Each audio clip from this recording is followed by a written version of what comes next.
Hello everyone, my name is Linda and I'm thrilled to be your English language instructor today. With over 15 years of teaching experience across various countries, I've had the privilege of helping thousands of students master the beautiful intricacies of English. My journey in language education began in London, where I obtained my master's degree in applied linguistics. And since then, I've been passionate about making English accessible and enjoyable for learners worldwide. Today, we're going to explore one of the fundamental aspects of English communication: question words. As we embark on this learning journey together, I want you to imagine yourself as an explorer in the vast landscape of English language. Just like any great adventure, understanding how to ask questions effectively will open doors to deeper conversations, meaningful interactions, and greater comprehension. Our focus today will be on mastering question words in English grammar, a topic that might seem basic at first glance, but holds incredible depth and nuance when explored thoroughly. Let's begin our exploration by understanding what question words are and why they're so crucial in English communication. Question words, also known as WH words or interrogative words, serve as the foundation for gathering information in English. They're like keys that unlock specific pieces of information from others, allowing us to build more comprehensive understanding and engage in meaningful dialogue. The primary question words we'll examine include who, what, where, when, why, which, whose, and how. Each of these words serves a unique purpose and targets specific types of information. For instance, who helps us identify people, while where focuses on locations. Understanding these distinctions is crucial for effective communication, as using the correct question word ensures you receive the precise information you're seeking. Before we dive deeper into each question word, let's establish some fundamental rules about their usage.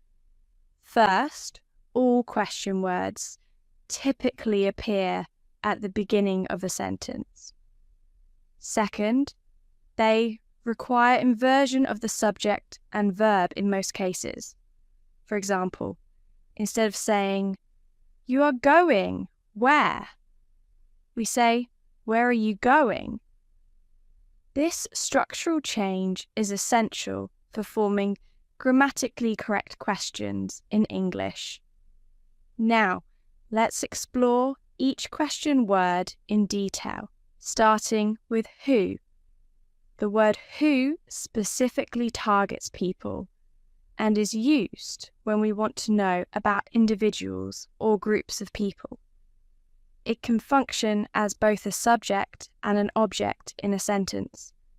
For example, who is speaking uses who as a subject, while who did you see uses it as an object. A common mistake learners make is confusing who with whom, but don't worry. We'll address this distinction later in our discussion.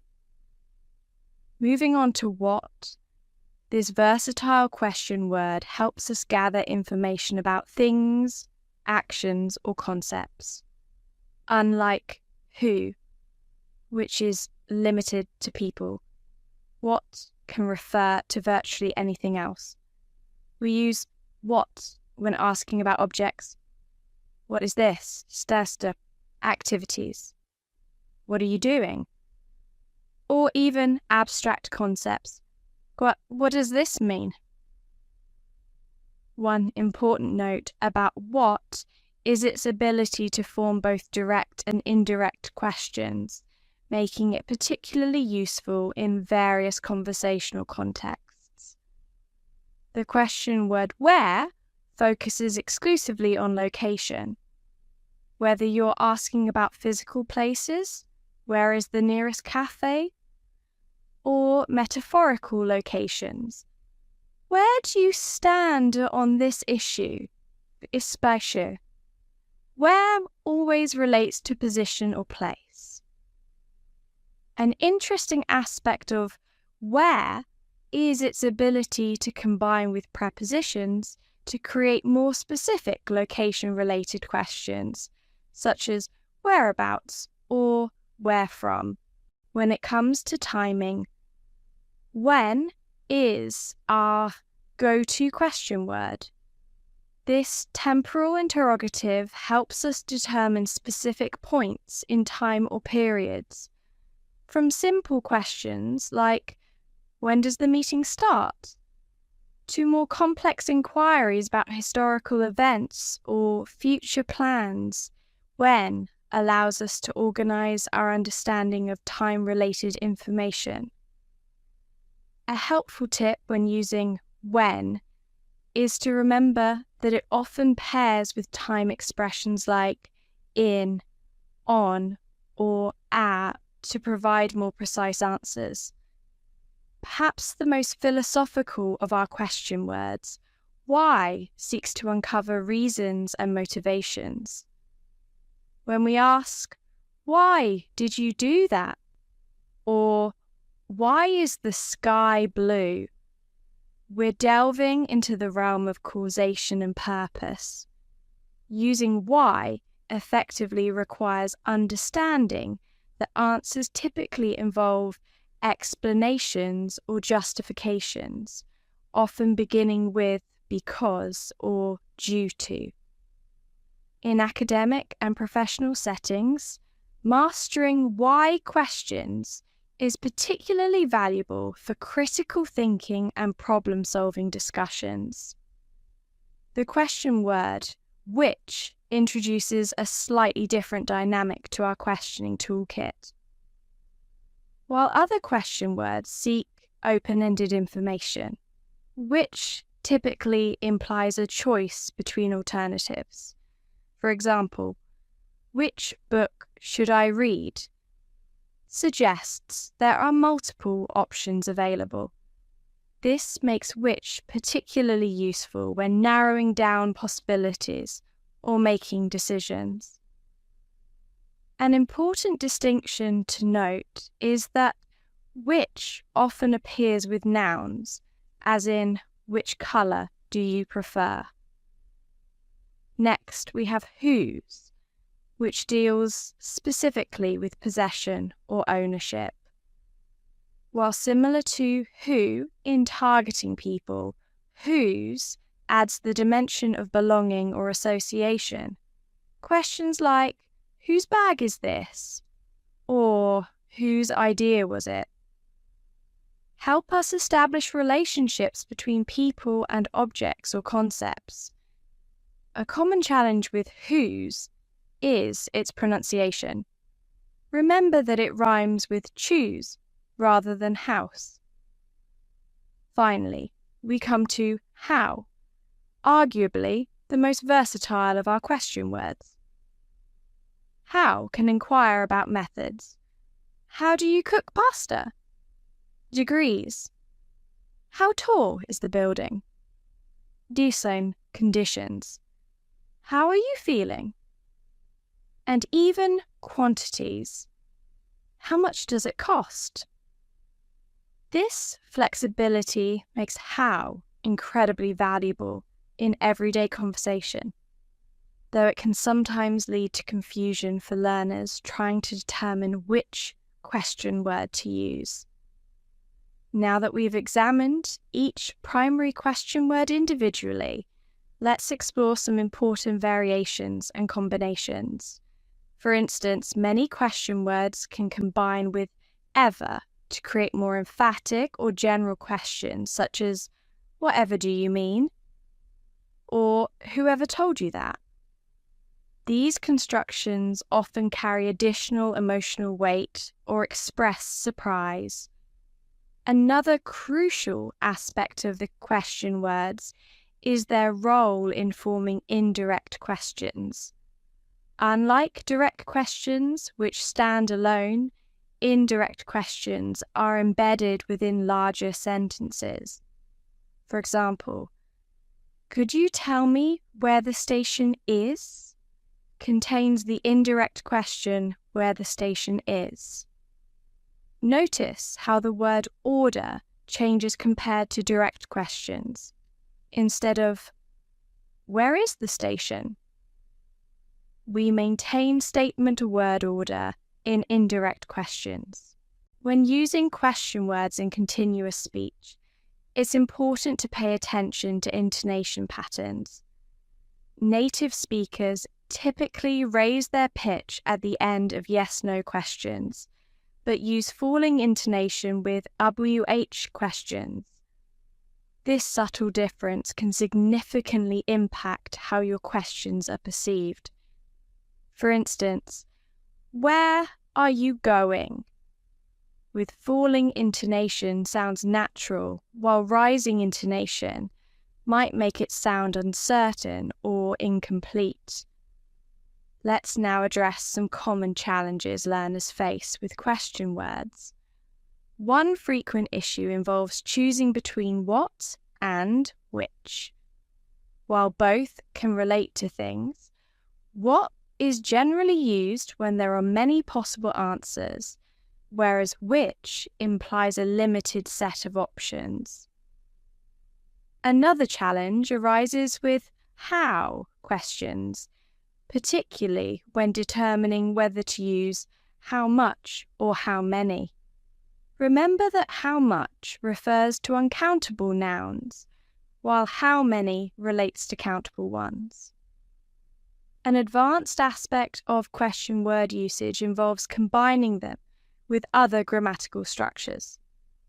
For example, we can create complex questions by adding modal verbs. How could you have known? Perfect tenses. What have you been doing? Or passive voice. Where was it made? But these combinations allow for more sophisticated questioning and demonstrate higher level language proficiency. In spoken English, we often encounter shortened forms of questions using question words. Phrases like what about or how come serve as informal ways to ask for information or clarification. Similarly, expressions like guess who or know what use question words in conversational starters that native speakers frequently employ in casual dialogue. It's also worth noting how question words function differently in reported speech. When reporting someone else's question, we typically shift the tense back and maintain statement word order. For example, she asked where I was going, reports the original question, where are you going? Understanding these transformations is crucial for accurate storytelling and relaying information. To help solidify your understanding of question words, let's examine some practical applications in various contexts. In academic settings, question words play a vital role in research and inquiry. Scientists use why and how questions to drive investigations, while what and which help categorize findings. In business environments, effective use of question words can enhance meetings, negotiations, and presentations. In social situations, mastering question words enables more engaging conversations. Instead of simply asking, "How are you?" which often elicits automatic responses, try using more specific question words. what have you been up to lately? Or where did you go on vacation? These types of questions demonstrate genuine interest and encourage more meaningful exchanges. For those preparing for English proficiency exams, understanding question words is particularly crucial. Tests like IELTS and TOEFL frequently assess candidates' ability to form and respond to various types of questions. Being able to quickly identify which question word is needed and structure your response accordingly can significantly boost your scores in speaking and writing sections. Let's now turn our attention to some common mistakes learners make with question words and how to avoid them. One frequent error involves word order, especially with complex questions. Remember that after the question word, the auxiliary verb comes before the subject. For example, what time does the train leave? Not what time leaves the train. Another common pitfall is using the wrong question word for the context. For instance, asking, "When is your brother?" instead of, "Where is your brother?" demonstrates confusion about which information you're seeking. To prevent such errors, practice associating each question word with its specific type of information: people, things, places, times, reasons, choices, possession, or methods. Pronunciation challenges can also arise with certain question words. Many learners struggle with the voiced th sound in this versus the voiceless th in thing, which affects words like what and where. Additionally, distinguishing between where and where, or which and which, requires careful attention to vowel sounds and context. To improve your mastery of question words, I recommend several practical exercises. First, try creating daily journals where you document new questions you've encountered or formed. Next, engage in regular listening practice with native speakers, paying close attention to how they use question words in natural conversation. Finally, practice transforming statements into questions using different question words. This exercise helps reinforce proper word order and structure. As we near the conclusion of our exploration, let's discuss some cultural nuances related to question words in English-speaking societies. Different regions may have varying preferences for certain question types or structures.